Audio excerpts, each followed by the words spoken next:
Put that coffee down. Coffee's for closers only. Oh, have I got your attention now? Hey, guys, welcome back. What's up? Damn, Gavin jumps in right on time. We made it. Technical difficulties today, huh? For everybody. Oh, wow. That's right. That's right. Well, guys, welcome back to another episode of Coffee with Closers Live. Today, we have a special guest, Corey Geary. Corey is actually the first guest to be featured twice on Coffee with Closers. Corey, we're so happy to have you. Welcome and good morning, my friend. Good morning, man. Thank you so much for having me here. I'm truly blessed, bro, for you guys inviting me on. This is awesome. Hell yeah. I love it. All right, how are you, bud? Good to see you. Sorry, Good, man. I was just hopping on here. We should change your name to the Iceman. It's I'm gonna dig into this. Like, forget real estate. I got better things to talk about. I love it, man. Yeah, the pretty, plunges have been amazing. game changer. Yeah, it's pretty amazing. Pretty amazing stuff. So good to have you on. Good to see you. This one, guys, is gonna be a big episode. I've known Corey now for a few years. We met in Nashville at John Martinez event years ago. Originally, and then you've literally. I remember you were doing. It was kind of amazing. Like, we talk about going all in, right? And when I think about going all in, I think that's kind of what I would say you did. And we haven't spoke about this. It's just from seeing you on social media, things like that. I mean, we've hung out at different events, but it was pretty amazing. You used to do dealing and stuff, right? Like poker. I was a blackjack dealer. And I remember you leaving your job. I remember it. And you did a video and you were going all in, and you've literally gone all in and doing amazing things, tons of deals nationwide. We're going to come on to all of that. And it's just been good. So I think people are going to get a lot of knowledge on the creative deals you're doing, but also, applying yourself and kind of going all in, which was pretty amazing. Sorry, Dave, I've just absolutely just gone off on one here. But anyway, good to have you, bud. If you are watching, guys, Coffee with Closers every single week, make sure you like, subscribe, share the post. We want to get as many eyes as possible. Ask your questions. We're going to be selfish to start with and start asking Corey questions, but then you are going to be getting involved. Matt's in the house, VIP Matt. I didn't think anything different than That's right. have him here. Same without Matt. Yeah. So awesome. Anyway, let's roll. Awesome, guys. Awesome. So, Corey, tell us a little bit about, back in the day when you were blackjack dealing. What was going through your mind, man? All kinds of stuff, bro. So so I was a blackjack dealer for 17 years, man. I got way too complacent in that job just because it was an easy job, working 6 hours a night, making 140 grand a year because you make a lot of money from tips. It's very similar to being like a bartender. And, it's the party lifestyle. So I just got way complacent. But the one thing I was able to do throughout dealing blackjack was save up some money. And so I had 150 grand saved up. And the girlfriend at the time knew I had this money saved up. And we used to watch Flip or Flop all the time with Tarek Al-Musa.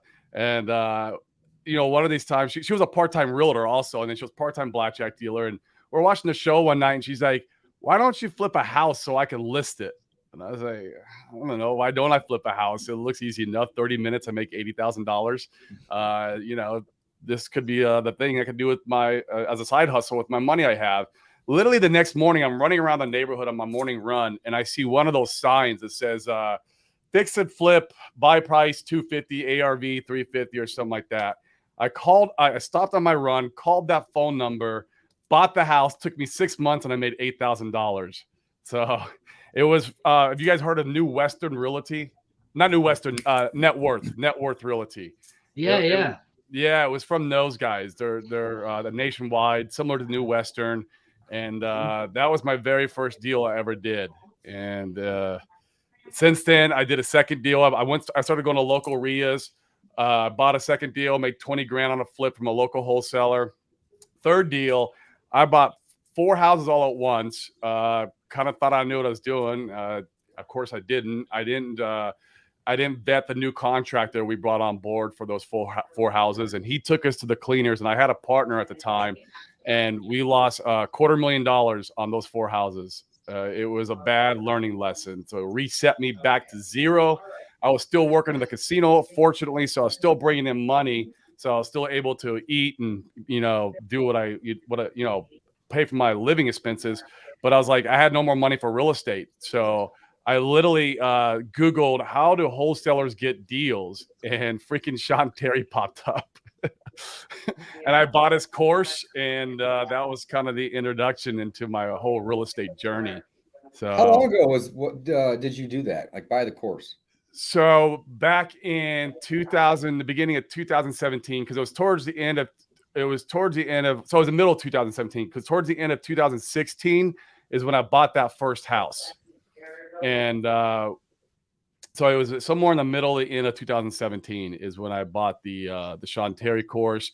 Then I ended up joining his mastermind. It was a mastermind called Boardroom.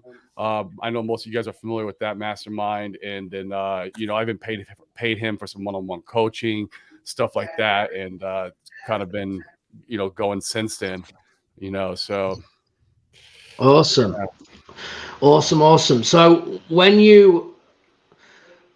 year did you leave from being a dealer? Good question. So when I joined Boardroom, Sean Terry made me do a promise, or I would leave the casino industry at the end of 2018, or I had to pay $15,000 into a charity of his choosing. And he made me swear in front of the whole mastermind. And so it's funny because at the end of 2018, I was still unsure if I was going to leave. I was like, oh man, I still have a good job. I could do this job on the side and do real estate at the same time. And I was very like, it's uncomfortable thinking about leaving what I'm, what's been feeding me for this whole last 17 years. But it was funny. I went to Vegas at the end of 2018 with my one of my other casino friends. I went ice skating on top of I can't remember what casino it was. One of the casinos has an ice skating rink around Christmas. Well, I went ice skating. I fell down and broke my wrist.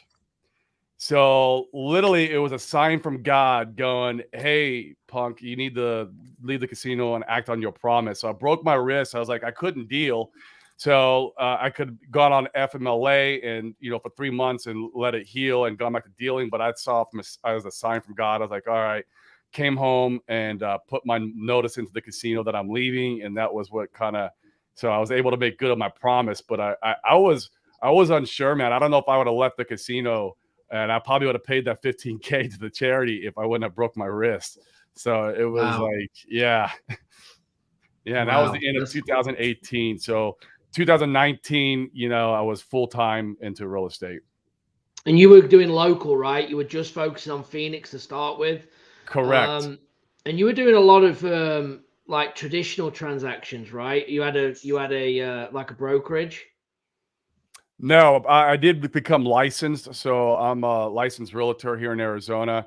And the only reason why I got licensed was because I was like, well, when I list my flips, I can capture that 3%. I don't have to give away my commission. So it was one of the better things I've done in my real estate journey. I learned, contract law. I learned how the languages of realtors and brokers, which is really, come into play now that I'm doing these nationwide novations, it's really come into play. But so no, we were still just doing the fix and flips and then wholesaling, and then I was listing my own flips with my license. So that was kind of how the beginning started out.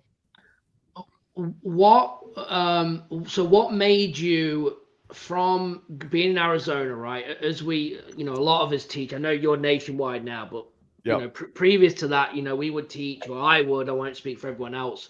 Like it's sometimes better to be narrow, focused in a market, dominate, get wins, all of them things. So at what point are you like thinking, okay, I'm in Arizona, I'm doing deals. What was the tipping point, or what was your decision to go nationwide originally? Like, good question. So, I scaled up the local model to like 5 to 10 deals a month. And at that point, we're doing a bunch of cold calling. I actually created a call center in my living room. So I put a bunch of cubicles in my living room, and I hired college kids to come in and cold call for me in my house, locally. And so I was constantly on the road all day long, going to belly to belly with all the sellers. And I had this call floor cranking out of my living room, bringing me in leads to close. And what the switch was is I was having a hard time scaling past that. It was that 5 to 10 deals a month, just kind of, I was making money, but I just couldn't scale past it. And by being involved in all these masterminds that I'm in, I started meeting people who were doing the nationwide model. One person that you guys probably know is Nick Perry. Yeah. And I became really good friends with him. And then Sean Terry also moved over to the nationwide model. And he actually called me up and asked me to be part of his mastermind. And so I started, just hearing about it from other people and masterminds. I was like, okay, maybe this is a solution to really scaling. Now that I got the local model down, let's try turning on the gas and going nationwide. And so we did that in the beginning of last year. Made a huge mistake. I would never recommend anybody turning on a nationwide model and turning off what they're doing locally. That's paying the bills, right, and keeping them fed. And that's what I did, man. I moved into an office. I got rid of the call center, and I turned on PPC and did this whole nationwide model. And we didn't know how to move deals nationwide, and I didn't know how to run PPC very well. So literally, I ran deep in the red for 3 months. The first month, I lost $70,000 because of payroll and PPC. We couldn't move deals. The second month was like $50,000, and then $30,000 I lost. And then we started catching some traction and started running in the green. But it was tough, man. If I didn't have some money that stashed away in the bank, I would have went bankrupt. I had a lot of sleepless nights, and that's because I turned off my local model. So I recommend anybody who is flirting with going nationwide, do not turn off what's already working. Keep that going, and then just make this a small arm of your business and slowly scale it up as you're learning it. So, yeah. Well, it goes back to you going all in, I guess, right? Sometimes, man, I hurt myself by. Yeah. But I guess, you live and learn, and that's why, I know you're teaching, as well now, but these are the experiences that we all have. And this is what we give to all of our clients that work with us, because we're making these mistakes. And now you've just given solid advice. Don't do it, because here's why. It costs you 150 grand learning curve over 3 months, because that's what you did. So when you teach it, as you've just dropped there, don't do it. And here's why. So that's really good. It's good. And always start in your backyard, man. I recommend that to everybody who's starting out. You need to learn your own market and learn how to talk to these sellers belly to belly. You need to learn how to do the local model first, in my opinion, then try to go nationwide. I think the nationwide is becoming really trendy now, and a lot of newbies are trying to do it. Yep. And that's tough. You need to learn how to do this business in your own backyard first, and then start working on adding in other markets. Absolutely. And there's one thing, with like the nationwide, like you've really got to be good on the phone. Like you need to be a closer. You do. And I think that's the problem with the newbies, is that when you're all of a sudden 1 minute in California, then you're in Kentucky, then you're in Ohio, then you're in Michigan, and you're back to Phoenix, all in 5 different leads, you've got to be able to speak to people different, understand the not the culture, but the way that they act, right? Just like a New Yorker versus a Southern in Alabama versus a California. You've got to be able to adapt to lock deals up. So again, really, really good advice. So you went to the nationwide model. You start, then you pick it up, you get traction, you're doing PPC, and then the Novation stuff comes along, right? And I started to go, it was probably from you, to be fair. I'm like, what is going on? Everyone's talking about this Novation stuff, right? And agreement. And we've kind of, I don't know if Don's done any. I haven't. I don't know if Dave's done any either. I don't think he has. So we haven't done, and we've talked about it, and it's through obviously being in masterminds and, talking with you. So tell us, I'm interested, and sorry guys if I'm dominating these questions here, but I'm really interested because we've not had anyone on this show talk about Novation. We get the question and we answer it as best as we can, but we're not doing it. So we're like, hey, we think it works like this, but give us a rundown. Like, what is it? How's it work? Like, let's break it down. And for sure. And I'll start with a little bit how I kind of got into it. So one of the pain points we had going nationwide, especially with the way I do PPC, is we were getting a lot of these leads that were rural. And we'd get them, for pennies on the dollar, but we were having problems selling them because there was no investor activity or not very much investor activity in that market. But there was MLS activity. So it was like, man, how do I move these deals that are in rural areas that we can't get investor buyers on? And so I was literally in a mastermind, and I was out in Florida. It was the 7-figure wholesaling mastermind with Joe Dillon. And I was in that mastermind. There was a guy named there, Gabe Garcia. I'll give him credit because he's the first one that ever introduced me to this model. And he was talking about how he made like 2.2 million last year, and over 1 million of that was novations. And he presented it in his whole presentation. And I was like, what the heck is this? And just from his presentation, the lights went on in my head. I was like, oh my God, I could apply this to my nationwide model, and it would fix the pain point of these rural deals that there's MLS activity in, but there's not a lot of investor buyers. So what I did is, after I learned it from him, I was like, well, I want to reach out to other people in the industry who are doing this to see if I can kind of pick out pieces of how this works. And I did. So there's another guy named by Eric Brewer who's doing it. Corey Boatwright's doing it. A guy named Richard out of Tennessee that's doing it. So I went and literally learned from all these different people, picked out a piece that I liked, and compilated my own little,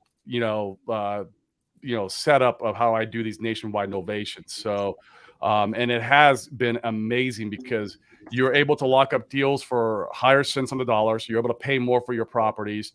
Where a lot of these leads people are just throwing away, or they might be pitching, creative financing like seller carry or sub 2, where the novation model works well for them, and they're able to receive their money in 2 to 3 months instead of over like 10, 20, or 30 years. And so we're able to lock up deals that are tighter, and then we're able to move deals in markets that, you don't have investors in, because you're using the MLS as your main buyer pool. And as we all know, MLS is the biggest buyer pool in the United States, right? This is like how I sell my fix and flips. And so it fixed a lot of pain points in our business on the nationwide model. And so now, I mean, every deal that comes across our plate, like my sales agents are instructed, you need to get novation paperwork on every single deal. So that way in the dispo room, we'll decide exactly how we're going to dispo the deal, whether we're going to, sell it just for cash, or maybe we might sell it for cash or conventional, depending on how many repairs that we got to do. Or if it's a really good house, we'll sell it for cash, conventional, FHA, and VA financing on the MLS. So it has fixed a lot of issues in our company. So I think I'm one of the first ones doing it nationwide, but I'm definitely not one of the first ones who really, really implemented the model and perfected it. So let's say then you get a seller in a rural market. So it is the way that it actually works. You don't take ownership of the property. Are you kind of JVing with the seller? Sort of. To dumb this down and keep it super basic. The best way to dumb it down the most is think about it like wholesaling without taking ownership. That is really the dumbest way you could think about it in your head. So what you're doing is you're getting your purchase contract with the seller like normal, and then you're getting a novation agreement signed by the seller, which is it's going to hold you harmless, hold the seller harmless, and instructs title exactly what you're doing legally. And then you get an attorney in fact. A lot of the other guys teach power of attorney. We don't do power of attorneys, they're way too threatening for the seller, but we do an attorney in fact, which just gives us the authorization to list the property in the MLS and sign on the seller's behalf. So you're getting the purchase agreement, the novation agreement, the attorney in fact, and then you're able to list the property.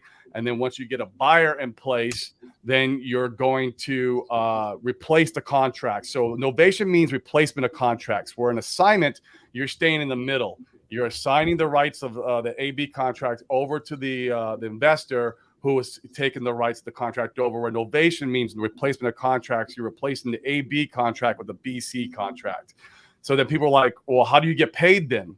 So we replace the contract, and then we record what's called a notice of interest in the property, which puts a lien on the property. And that's how we get approved through the financing contingencies, because any loan lender will not approve an assignment, but they will always approve a lien payoff. A mortgage is a lien payoff. A mechanic's lien is a lien payoff.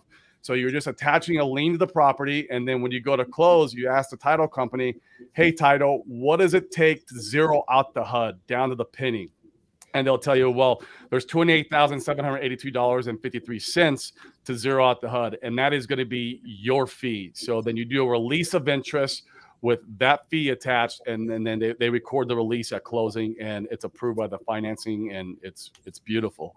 So, are you having to educate the title companies and the attorneys? oh my God, that has been a big this? pain point in our company. Yeah, that's what I imagine is a nightmare nationwide. Like, how do you even get to understand this? I feel like it was what wholesaling was 20 years ago. Nobody knew what an assignment was, and there's still some title companies that don't even know what an assignment is. It's like, oh, how do you not know this now?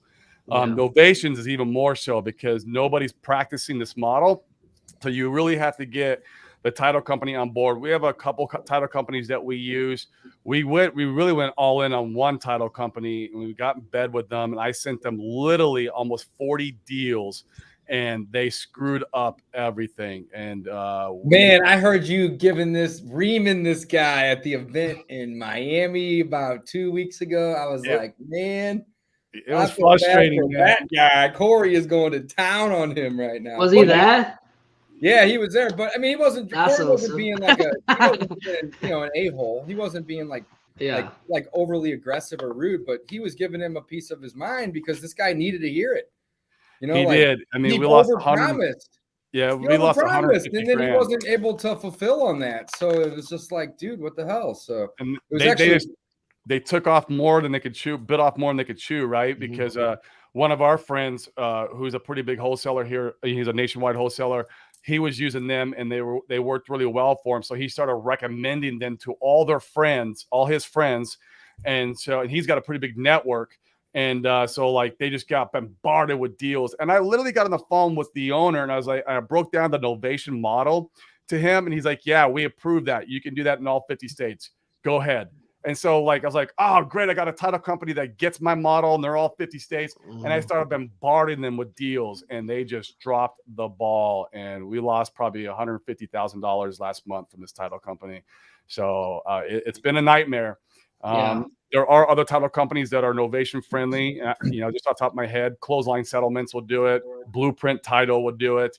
But now we're working with a third-party transactional company who is direct to First American, and they'll be conducting our Novation deals this point moving forward. So I want to mention your pain point about this title company. I believe how the story went is somebody asked them if they would take on more business. And they basically said yes. And then everybody in the room who had issues with the fact that they were buried right now kind of blew up on them for that. And I just want to point it out because that's a lot of us in this business as investors, wholesalers, rehabbers, we want to take on more and we want to grow, but we got to grow right as a business. And that was the issue with the title company is they weren't growing right. They were just saying, feed me, feed me, feed me, even though they didn't have the resources or the infrastructure to support it.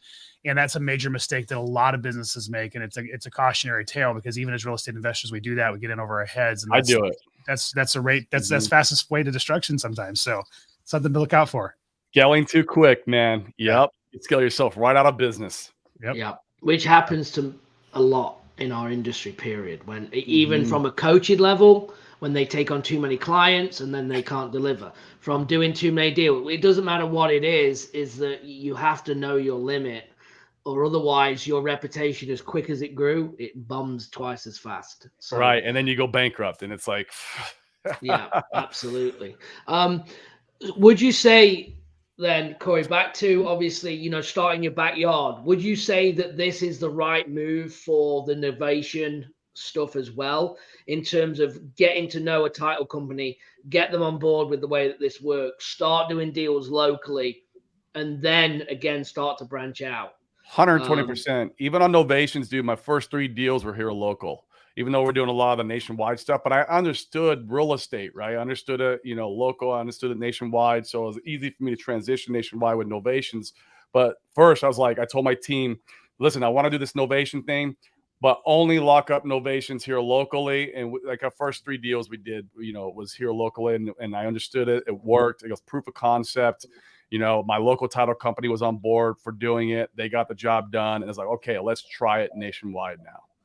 So let me ask you, because so my thought is you're putting on the MLS, right? I'm assuming you got to put a lockbox on the property. Realtors got to be able to schedule showings. Yep. How do you deal with the homeowner in that aspect of it? Because I mean, if they're usually if they're so going for a it cash goes right along transaction. with Matt's question here. You know, Yeah. why would they not just list with the realtor? Exactly. What extra value are you providing with the Novation? That's a great question, Matt. So we'll start with that. And I hope it'll answer Don's question too. So what we are is we call it our concierge service. It's our white glove service. So basically our leads, they're calling us because they want convenience. That is exactly why they want a cash offer. They don't want to deal with the on-market stuff, the realtors, the inspection, the appraisals, the title company. They don't want to deal with it. They want convenience. So we let them know, say, yeah, Mr. Seller, you obviously can go list it with the realtor. We do the same thing on our wholesale. We push them towards that objection.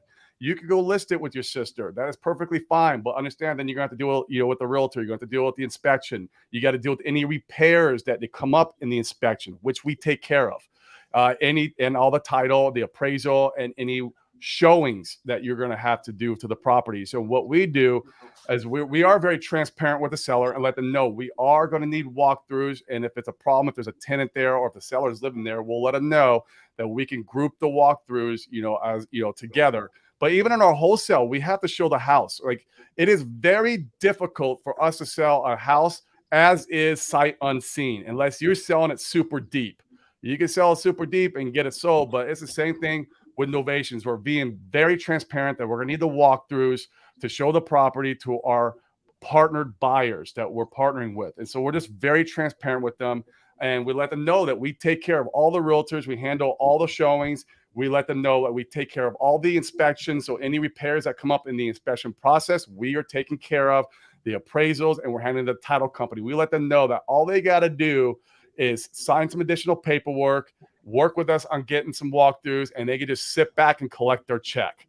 So the service we're providing is the concierge service, white glove, that they don't have to do anything with the on-market stuff, with the retail side of the transaction. We're going to handle most of it for them.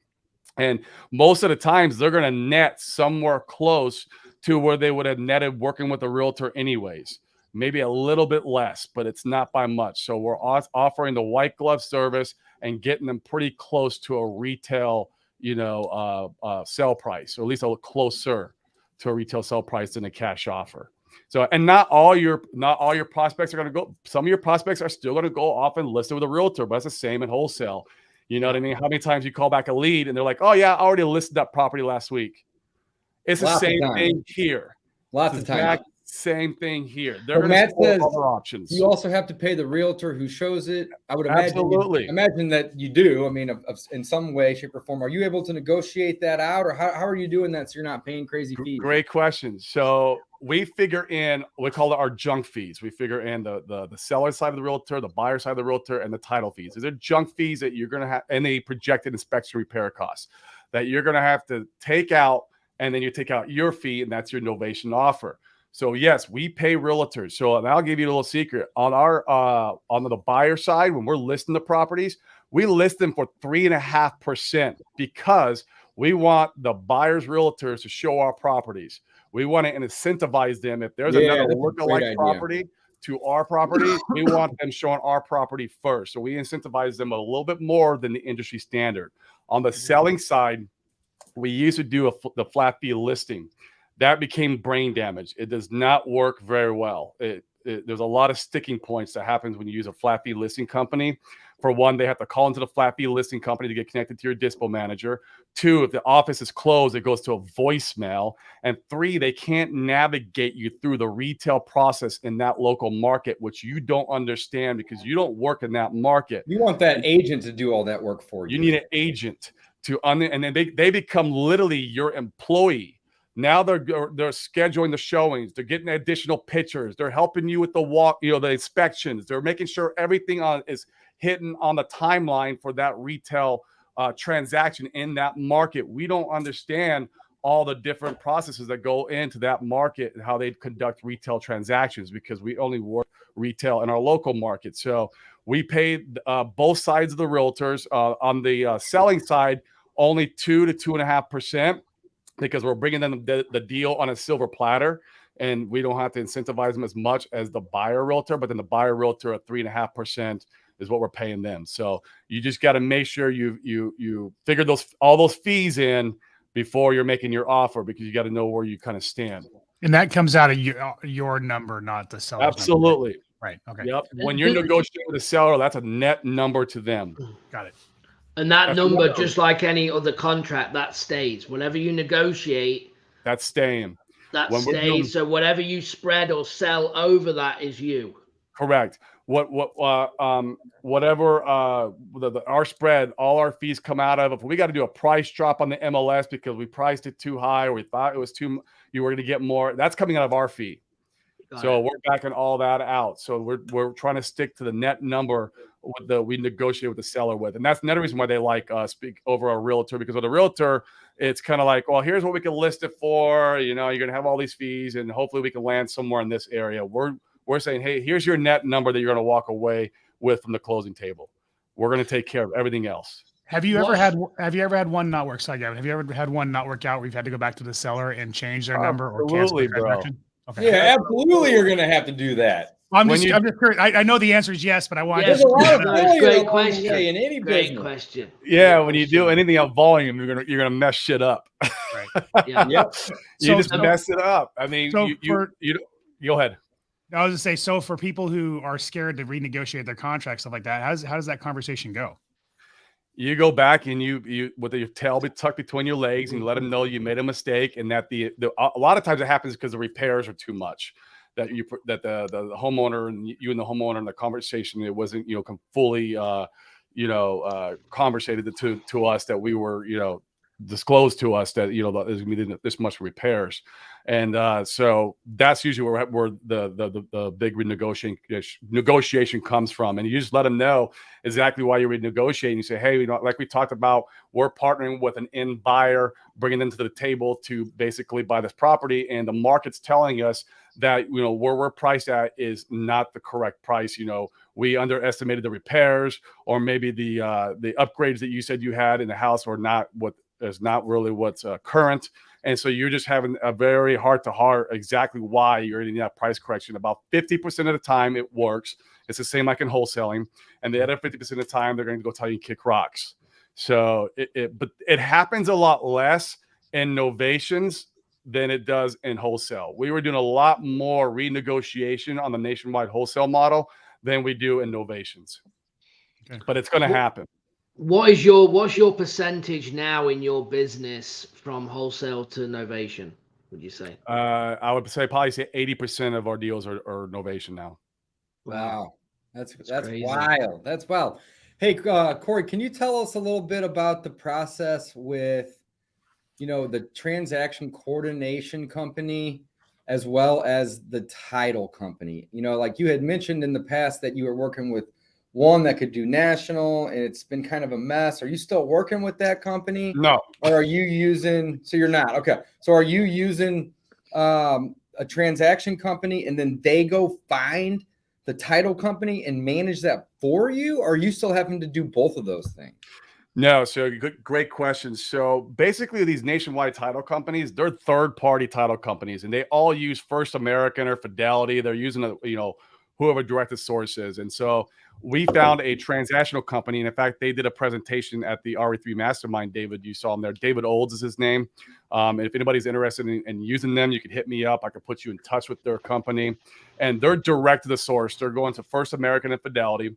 They're going to help you pull title up front, make sure there's no liens, judgments, or if there's free and clear title, and help you with any lien payoffs. And they'll coordinate with the seller for you. They'll actually be calling the seller once a week, so they handle the file, checking in with the seller, and then making sure that if there's any steps the seller needs to take, they will be having those conversations with the seller on your behalf. So they're literally handling the file. It got rid of 2 positions in my company because I had a transaction coordinator and I had a file handler, and it's gotten rid of both of those positions for me.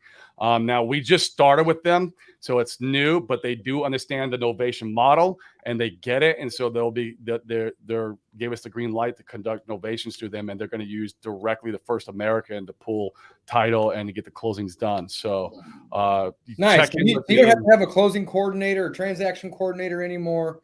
And you had a file person as well. Yep. Which I would imagine dealt with mostly the title company, right? The file handler was just there on the phone all day because at one point we had 62 deals on the board, and she was just there following up with the sellers all day long, orchestrating, signings, orchestrating if we need to get, a quick claim deed, or maybe the death certificate, or, trying to track down heirs or whatever it may be. That's all her sole job was in the company, was just handling that file. Once the acquisitions department hands the baton off to us, I don't want them following up the seller. I want the acquisition just closing deals. Once that deal's closed, the baton gets handed off to the disposition side, and then we keep that relationship going with the seller. So with this new transaction company helping with that, literally my disposition would only have to be calling the seller for like walkthroughs, or maybe even the local realtor or whoever, we're working with. So we don't have to be chasing them down to get, death certificates, heirs, a probate done, whatever, all the kinks that come into deal structuring at the, when you're in the transaction process. They will be helping with that. Got it. So you could build a nationwide wholesaling business with an acquisition person and a disposition person, and that person could essentially do both if the volume is low. But ideally, you have one person to do each, and then you have easy REI closings or a company similar. That's who it is. Yep. Yeah, that can handle the transaction coordination, and that's it, right? I mean, you don't really need to have a crazy massive team. Not until you're trying to scale, right? Yeah, until you have those people are busy and you need help with those jobs, right. Of course.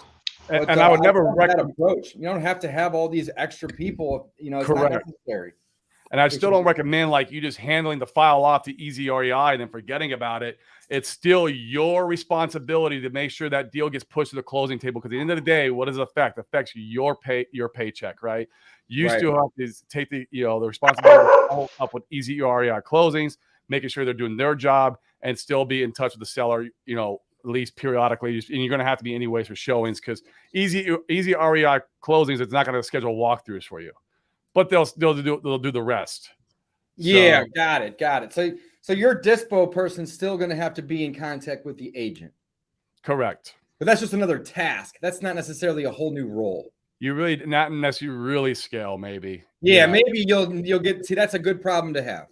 But out the gate, yeah, absolutely. But out the gate, you don't necessarily need that. Just make sure your dispo person is following up with these people all the time. And they essentially, I would imagine, will take over the follow-up with the seller once it's passed to them, or no? Yeah. The easy REI will. Yeah, immediately as soon as you pass the file to them, they have 24 hours to make contact with that seller and start. Okay. I think I asked the wrong question though. So your acquisitions people are the people that they're on the front lines, right? Correct. They're working leads that are coming in, and they're convincing the seller to work with them, and that they have the solution and they can help them, and they get the property under contract. So from there, they pass that file, and that could be digital, right? Whatever.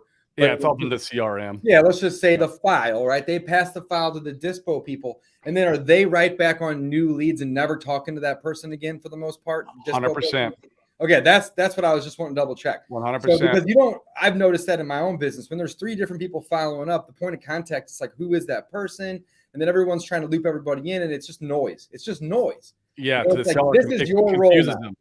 Yeah, exactly. So take the file, move it to the dispo. The dispo then takes over with the communication. So the dispo is still working with that seller, providing them value and helping them, right? And basically trying to fulfill the agreement that the acquisitions person, has presented to them. I don't want to say promise, because that's not the game, but presented to them. Correct. And then you got the title company, David's company, following up as well. So there's multiple points of contact, but then that dispo person not only is following up on keeping that seller happy, but they're also trying to get other buyers and or managing an agent or both. Correct. Working with the brokers and realtors in those local markets becomes a very heavy lift. So that has become your disposition manager. That's where his job really gets heavy, is, navigating all that paperwork, talking to the realtors. And there is a lot of paperwork that's going on with retail transactions, which is Novation. So as you scale, let's say I start with one of each, one acquisitions, one dispositions. What would I need most likely, from your experience, would I need to hire that third person to do which role? Probably to help with dispo. So 2 dispos per 1 acquisition. Which is the opposite No, for wholesale. you know? probably could get away with 1 and 1 as long as they're both rock stars, right? Got it. If got your it. disposition's a rock star and he can handle it, yeah, you're probably all right with 1 and 1, but you definitely get backloaded when you start all these files start coming over from your acquisitions that your disposition will need an assistance. So, and that's exactly what I did. I took my transaction coordinator and I moved him to junior dispo to help Sylvester with all the paperwork, doing the listings, navigating, with the realtors and talking with the sellers. So he's not so much just working on the title work and managing the title company, because now David Old's company is going to be doing that. So, but it does become paperwork heavy on the back end once you start scaling and getting a lot of deals in. I mean, yeah. All right, hey, let's do a quick fire round. We got to catch up our viewers. I got one more question. Yeah, go ahead, Don. How do you do agent relationships? Like, how are you finding your agents in these markets and training them on what you're actually doing? The ones that are listing for you, because you're obviously not a nationally licensed agent, right? No, that's a great question. So we find our agents the exact same way we used to find our buyers for wholesale nationwide. And you just go to realtor.com. They have all the rock star agents in that market. We used to call all the realtors who are rock stars who's represented buyers in that market and let them know that we have an off-market deal that we're interested in selling. Can you bring us a buyer and we'll pay you a commission? And that's exactly how we used to find our buyers nationwide. And now we're doing the opposite. We're looking for agents who represented sellers who are the rock stars in that market. We call them up and basically we're giving them a deal on a silver platter if they understand and willing to work with the Novation process. You might have to call 3, 4, or 5 realtors who feel comfortable doing the process. But once you explain to them, a lot of them will understand. I remember I learned about novations in realtor school. When I went to realtor school, I remember the teacher talking about it. It's an actual thing that they teach in school, but I never thought it would be like applicable to my business one day. Yeah. I mean, think about this, like, guys, think about this scenario. Like, your parents have a house and then they move to Florida, and then, they don't necessarily want to have to come back to sell it. So they, have essentially a child, right? What could be one of us, or it could be a friend or a cousin, just handle all that stuff, right? That's essentially what's happening. We're just doing it for strangers. Correct. Right? I mean, Am I wording that right in a way? Yep. You got the concept right. And you got to remember, these realtors, man, they're just like us. They're out there hustling every day, and it's hard for them to get a deal. It is. Like, they're doing the same thing we're grinding. Yeah, so they're grinding probably harder. Bring them a deal on a silver platter saying, hey, I got 2.5% or maybe 3% for you right here. Just list the property and work with us, and this is exactly how we're doing. Now, some of the realtors, they'll be like, well, how do we know you're not scamming the seller? What do you mean you're going to sign on the behalf? This is where your relationship with the seller comes to play. And you can be like, listen, you can call Mr. Seller and verify that we're doing this concierge service with him and that we're working with him and that we're going to be bringing the buyer for the seller on his behalf. So feel free to call and ask him if he signed all this paperwork. And so you're bringing the seller in to help you navigate through those objections. And this is where your transparency and upfront with the seller on everything, how the process works, comes into play. And that's why I love novations too, is because of transparency. Where in wholesaling, you're trying to keep it secret that you're selling the contract. You're not letting the seller know that. And then you're trying to keep secret to the buyer how much you're making. So you have all this like gray area, and deals blow up all the time because of the lack of transparency. Now, not all wholesalers do that. There are some that are very transparent, and I give them credit because that makes their job more harder with wholesale. But in novations, it's your best friend to be transparent. You want to lay all your cards on the table for the seller and for the buyer side, and let them know exactly how the transaction is working. And so they become your friend in the process, and they help you navigate through some of those objections. Yeah, and I'd imagine you tell the agent like, "Hey, I'm the one hiring you. You come to me with the questions, and you let them know."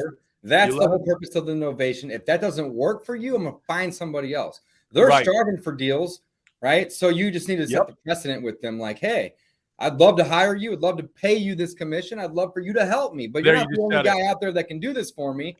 At the end of the day, you're working for me, right? Yep, you let them know that their commission, by all means, but don't get any ideas because essentially I'm the one, right? Are you the one signing the listing agreement?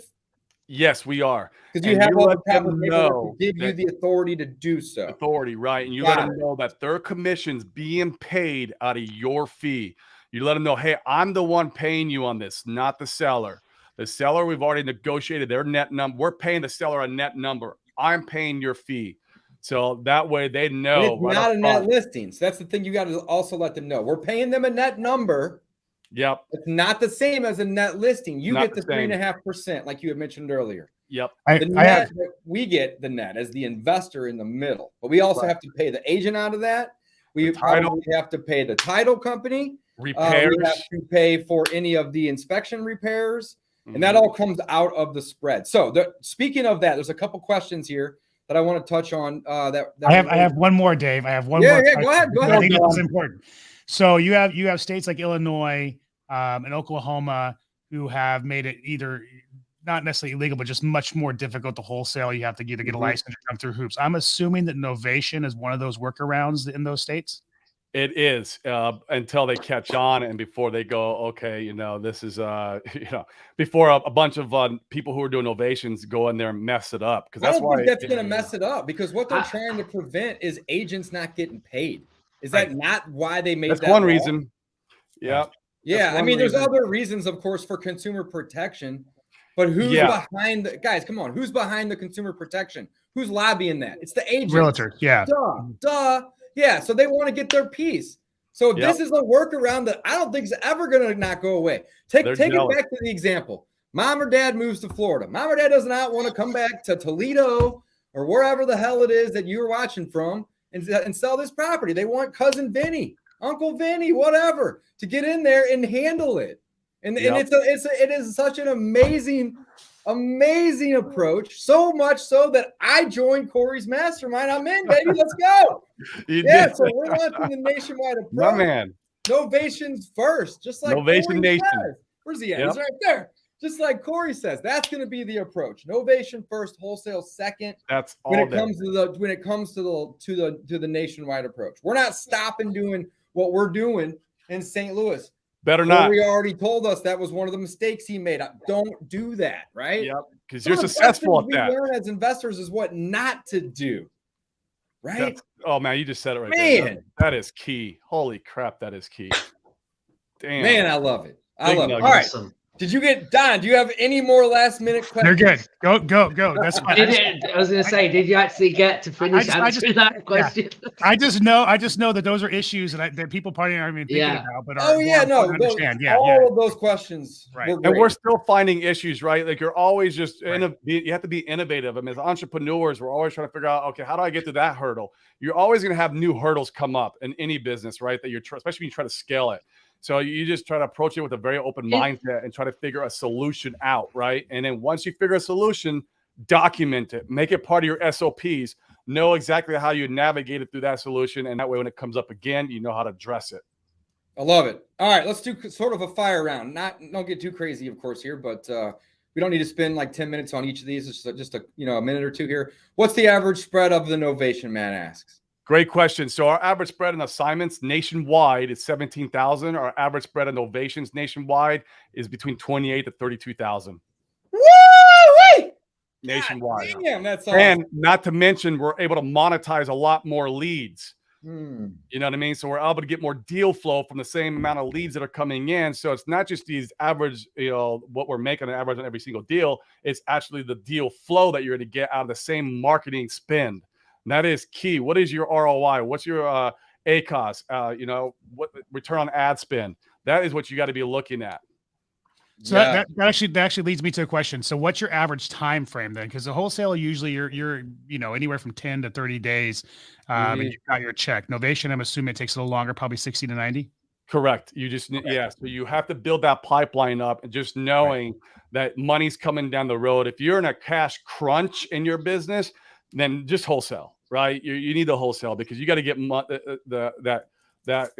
coming in quickly. And with Novations, knowing that you're going to be a little bit further out, so understand that when you get into this model that you're going to have a little time before deals start closing. But then once deals start closing, then you have a pipeline, and then you're good because once you got a pipeline of novations built up, the money starts coming in. Like you said, 60 to 90 days. Do you have the amount, like, let's say that you get 20 contracts a month? Do you normally set, like, because this is nationwide, it is sight unseen, all of these things, are you closing at like a 50% ratio, would you say 75, 50%, something like that? That's a good question. So on our wholesale side of things, we run about 60 to 70%. We hover in there on closings on nationwide. Local, I was doing like 95%. It's crazy. Like you close so much more locally than you do nationwide just because you just don't know what you don't know in these markets. On novations, we're over 80%. Got it. So Matt says, if you can't disbuild a novation, do you still close and perform based on your numbers? I would expect that answer to be no. No. Because you need to go back and renegotiate that price. It's deal specific. You just gotta, if it's a really good deal and you know your numbers and because now you're basically a fix and flipper in that virtually. You're gonna close it and you're gonna become the owner. You're gonna put in the repairs. You're a fix and flipper. You're a nationwide fix and flipper. So I have one deal right now in Wyoming that we're probably gonna do that on. Got it. Okay. Novation is only for nationwide deals, and the answer is no. No. You can do this. You can do it locally as well. I mean, it's just a great Probably should start locally. Back to what we talked about at the start. Please. Is to start doing local before you do nationwide. That's right. So Matt says, do you have to have any special clauses in the novation paperwork? And the answer is yes. And there's a lot of paperwork. And I wouldn't suggest you just try to go out and Google it. In fact, learn it from the guy that's been doing it, has mastered it. I'm sure Corey spent $30,000 to $50,000 on this paperwork. You're a real estate attorney. Not really handing it out. I joined the group because I wanted access to not only the paperwork, but also to him. And, I promised I'm not going to go share that with everybody because it's a valuable thing. And he's building a program around that. So you definitely want to have the right paperwork. That's very important. And again, if you don't want to be the guy to talk to about that. If you don't want to join a group, because I always join every mastermind and coaching thing I could possibly. I probably do too much, but if you really don't want to join a group who's teaching it, go find yourself a really good real estate attorney and spend the money on him drafting up that paperwork for you because this concept you need to have the right paperwork in place to protect you. That's exactly right. The fee for REI closings, hit up Corey.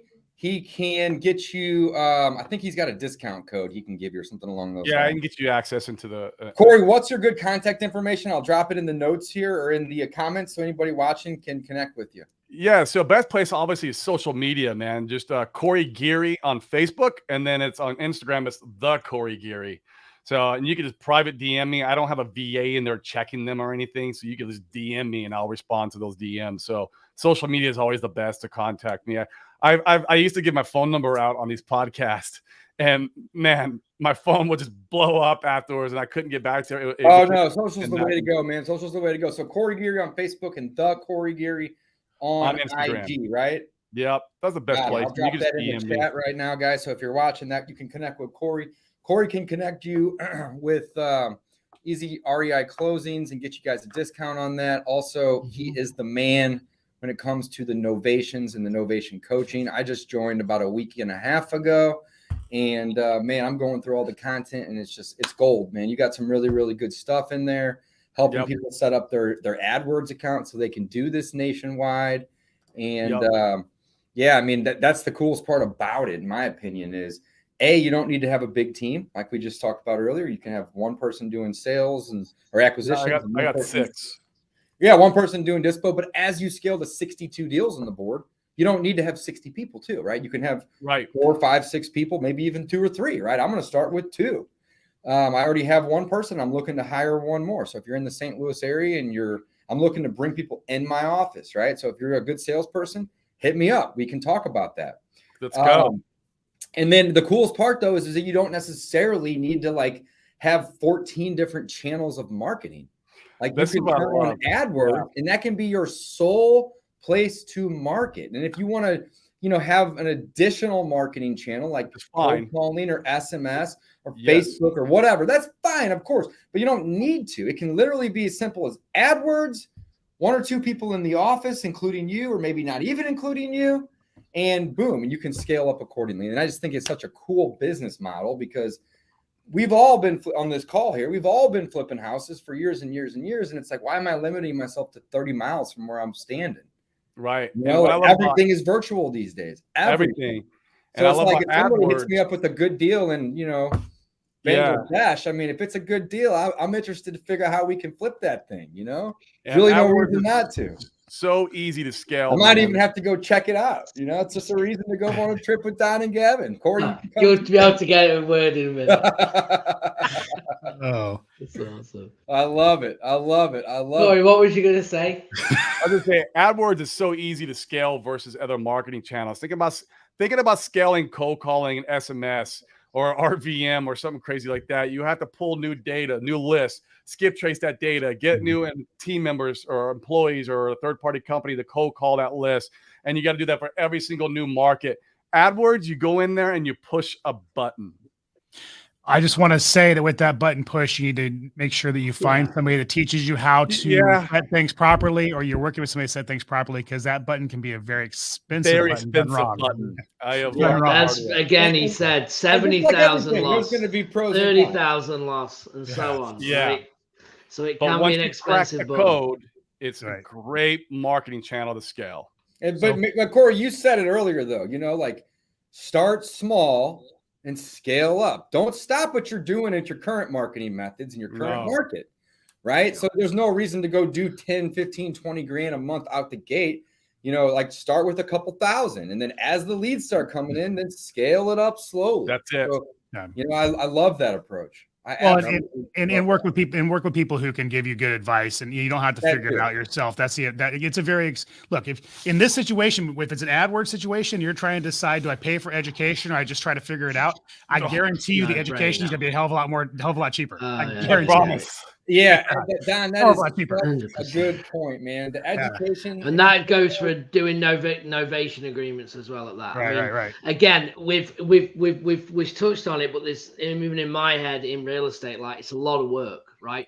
And you'll know how I work. I'm like, okay, cool. How do I find a Corey to go? Hey, look, let me bring you deals. Let's partner, right?